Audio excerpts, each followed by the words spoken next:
வணக்கம் மக்களே. இன்னைக்கு நம்ம பண்ண போற ரெசிபி ரொம்ப சிம்பிளா ஆனா டேஸ்ட்ல அமோகமா இருக்கு. நாவப்பழத்தை வச்சு ஒரு அருமையான மில்க் ஷேக் பண்ண போறோம்.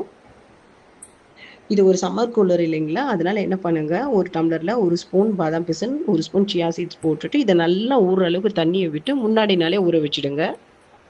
அப்புறம் என்ன, நம்ம வச்சிருக்க இந்த நாவப்பழத்தை நல்லா வாஷ் பண்ணிட்டு எடுத்துக்கோங்க.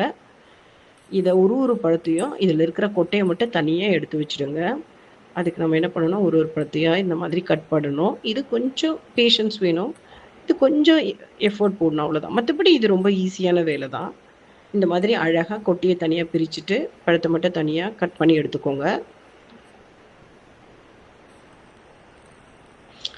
அதுக்கப்புறம் இந்த பழத்தை எடுத்துட்டு நம்ம ஒரு பிளெண்டரில் போட்டுட்டு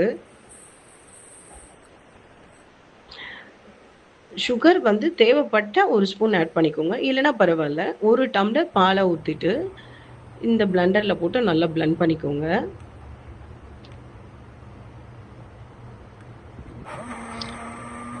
இந்த அழகான பர்பிள் கலர் செம்மையாக இருக்குல்ல. ஸோ இப்போ இந்த க்ரீமி மில்க் ஷேக்கை ஒரு அழகான ஜாரில் ஊற்றிடுவோம். பாருங்கள், இந்த கலரே செம்ம சிம்டிங்காக இருக்குல்ல. இதில் ஒரு நம்ம வச்சுருக்கு இல்லையா, ஊற வச்சுருக்க அந்த சியா சீட்ஸு, அதை 2 ஸ்பூன் ஆட் பண்ணிவிடுங்க.